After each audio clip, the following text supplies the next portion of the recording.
The Charlotte Ledger Podcast is a member of the Queen City Podcast Network. Welcome to the Charlotte Ledger Podcast. I'm Steve Dunn. To find out more about the Charlotte Ledger, visit thecharlotteledger.com. This episode of the Charlotte Ledger Podcast is presented by South Park Community Partners, an independent nonprofit organization whose mission is to lead South Park's advancement by driving economic vitality, creating memorable experiences, and ensuring an extraordinary quality of life. Visit southparkclt.org and follow South Park Community Partners on LinkedIn and on Instagram and Facebook at South Park CLT to learn more about the ways South Park supports the Charlotte region's economy. I'm joined today by Michal Bay. I asked Michal how he'd like to be introduced today, and he said, "Oh, just whatever you think about me." And what I think about Michal Bay is that you're an entrepreneur. Welcome, Michal. Thank you. Thank you very much for having me.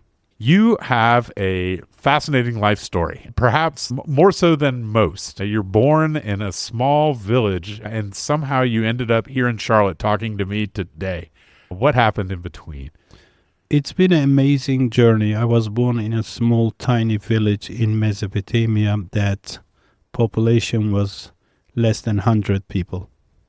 And our house was made out of mud and hay, and we did it ourselves. And during the winter, it will leak because of the rain and snow. And you go on top of the roof and you roll it with a huge big roller, granite or marble heavy, to just make it more dense so the rain doesn't come in too much. And just to be clear about how remote this village is, you're not exactly sure how old you are you? No, I don't know, because we had so many things much more important than knowing your birthday or the time. Everybody was born at home without a nurse, without a hospital, without a doctor. And we didn't have even indoor plumbing. And we had to walk away at least 1 mile to get a drinking water from the well, and you pull it with your hand. How long did you live there before you left? We moved to a small town close by, which was right on the Euphrates River at the age of 6. And then we had to move to just get a better life or get a job for my father. And that's why we moved to a small town. And you went on quite a journey from there. Before you ended up in North Carolina, you've lived in over a dozen countries. Yes, I went to school in that small town, which is in southeast of Turkey now, right next to Euphrates River. So we will take showers in the river and fish. And it was a wonderful, beautiful childhood, but we did not have anything for entertainment or radio or TV. TV was like a big deal to have. So I was one of the 10 children, and one of them passed away. But none of my brother and sisters I see them making a good living. So I was always thinking, how can I work hard and make a better living for my family, for my brother and sister, my mother. And we didn't even have a fridge to drink cold water. So at age of very young, maybe 10 or 9, we used to get a lot of well-educated tourists because this small town was home for ibis bird. Is a bird bigger than chicken, smaller than turkey, and they have no hair. And there was only like 43 left in the world. And they would live in this small town, which was 13,000 people population. And was this the only place in the world that the bird lived? Yeah, it was this town, and also there was a Nile River somewhere in Africa. They will travel between these two towns. I don't know why. And so people come from all over the world just to see the bird, right? Yeah. Birders. Yeah, but mainly well-educated professors, and from them just having a very brief hand conversation. And then it came to my mind, maybe if I could go to their country my life will be better because they will smell better, they will drive a car, they will close better, although professor, they don't care about closing, but even that, at the child age, I knew they had more income than us. How old were you at this time? I will say, I don't know, but I will say 8, 9. So I start to pray to God every day before I go to sleep, give me opportunity to go to London. And the reason I went to London, because I read in a newspaper on the street full of mud, in London rains a lot. And in this particular part of Turkey, it doesn't rain much. So I said, London will be great. I could watch the rain. So that's where the idea of moving out of Turkey for a better living for my family came from. This visitors. You have this bird to thank. Oh yeah, for opening your mind to the world. I still thank that bird. I promise you that opened my mind very much. And the fact that you met these people expanded your knowledge of the world in a way that made you think there are other places and they're different from here. But something within you made you actually go. There's a lot of people in the world who imagine going, and wouldn't it be nice to go to London, but something within you caused you to actually do it. How did that happen? I will say these birds were financed and sponsored by Wild World Federation in Switzerland. So we were getting visitors from Switzerland, Norway, Sweden, Denmark, England. So because I will help them to be like a guide without even speaking the languages. So it just opened my mind, and I was looking for opportunity. If it wasn't London, I was going to go to Istanbul to see what I can do, or work for a hotel or a restaurant, or just make a better living. Because there were many times, not 6, 7, but maybe 10 times I remember, we had nothing to eat on the table. My mother put some water, and she got some sugar with her hand, put it in, mixed it. She said, kids, we don't have much today, so we can have water and bread. So I knew I had no choice but do something for them. I was not thinking of myself. I was thinking, when you have a responsibility of others, you work much harder and you don't get tired. You were one of 10 children. Yeah. Uh-huh. What was your role in the family? I will say my role was to go to shopping, to the market weekly every Thursday, to buy fresh fruit and vegetable, whatever is cheap. If you go to the market late, like 5 o'clock before the market is going to close, you can get a cheaper price because people don't want to keep it. So my role was, maybe my business sense comes from there, to buy eggplant, tomato, pepper, chili pepper, basic things. And maybe the idea of a business comes from those days without even me realizing. I'm realizing just now as I'm speaking. Well, it was your job within the family to go and to make deals, to get a good deal. Yeah, to get a good deal. Also, I was working at a tailor shop and also going to school. Like at that age, I had like 3 responsibilities. And at the weekend, I will go to do the night guard for my oldest brother so he can come and spend time with his family because this place was out of town. So you're working hard at a young age. You've always worked. Oh yeah, my first job, I think it was like I was the age of 5 or 6, I'm not sure. How did you leave home? Oh, I left. I knew from the books or the newspapers that I could get hold of. London is a beautiful place and it rains a lot and it's very green. It has a lot of parks. So I was looking forward to go. I was not sad. I was happy when I was leaving. Even my family were happy for me that I was leaving. They were crying, but they were happy at the same time. And they give me a few $100 they borrow from friends and neighbors so that I could survive first a few weeks. So what did you do? You went and you got on a plane? And Yeah. you went to London? Yeah, I lived in London for on and off 17 years.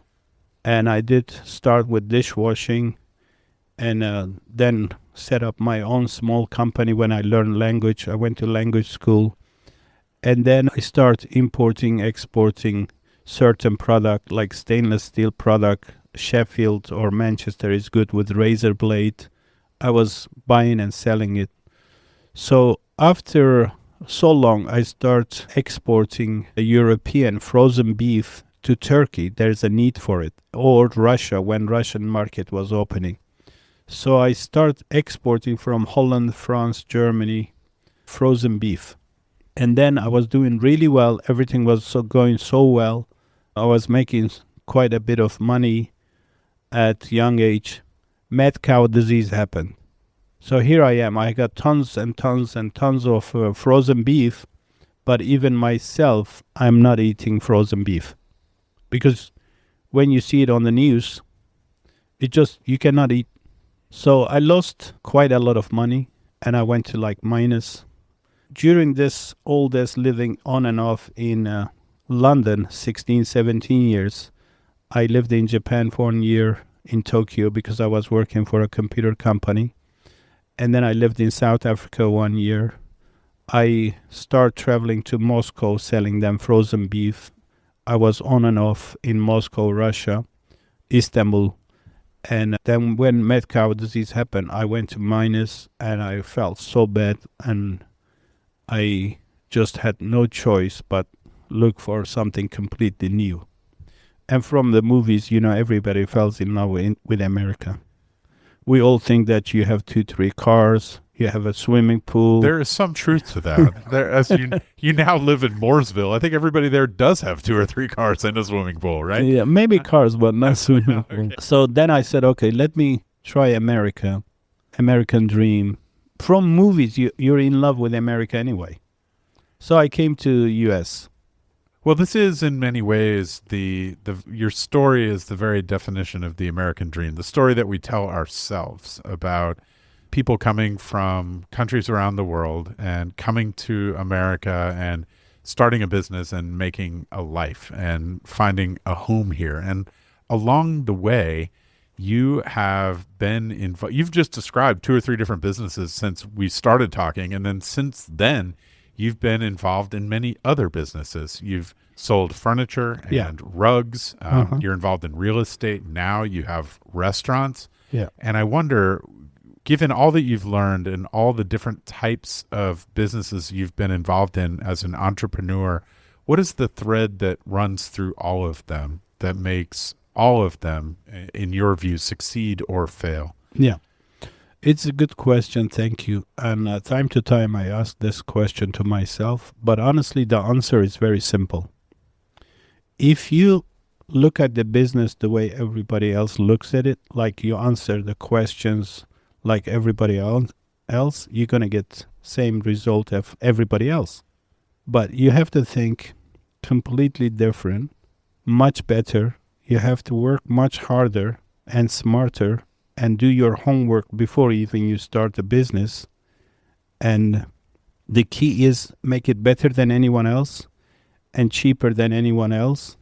And don't think about the money first. Think about succeeding. Think about your delightful customers. Every customer has to be delightful. Okay, for sure you cannot make everybody happy, but you can try and try and try. One of the things that you've said is that you think of your customers at your restaurants as guests I don't in see your them, home. Yeah.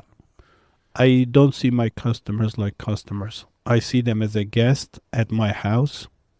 So they are going to get exactly the best of the best I have in my house, even if it's just a coffee or a gelato or food.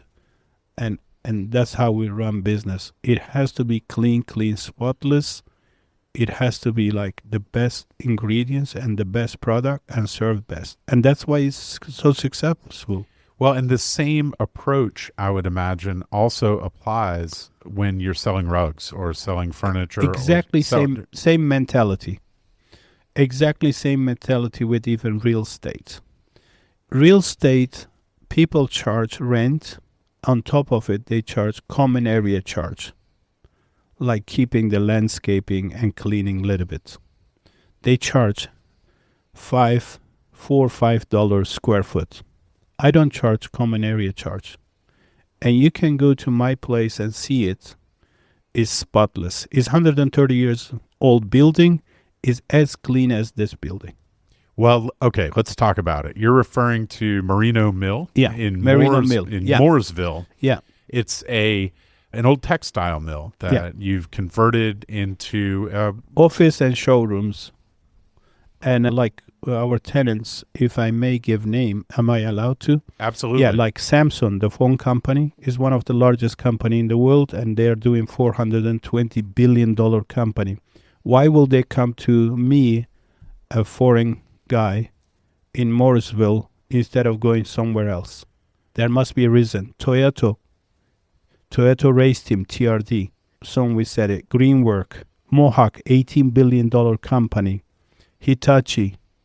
Why will all these big companies and 4 or 5 other companies from Europe come to me? Colors. The reason for that, they don't like the color of my eyes. They like my mentality. They like the flexibility. And they know that they have the best deal. Well, and it's related to how you treat people. We'll be right back to the episode. But first, this episode of the Charlotte Ledger Podcast is presented by South Park Community Partners, a nonprofit organization whose mission is to lead South Park's advancement.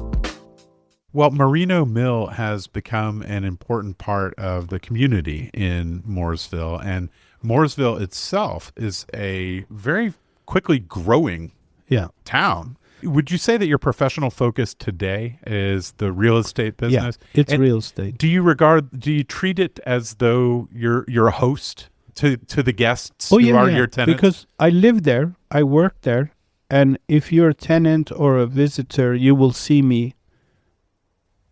99% you will see me when you just visit. I'm walking around, I'm working with my people, and I'm there from 5 o'clock in the morning. I live there. I mean, I'm there 5 o'clock in the morning with first coffee until 10 o'clock at night.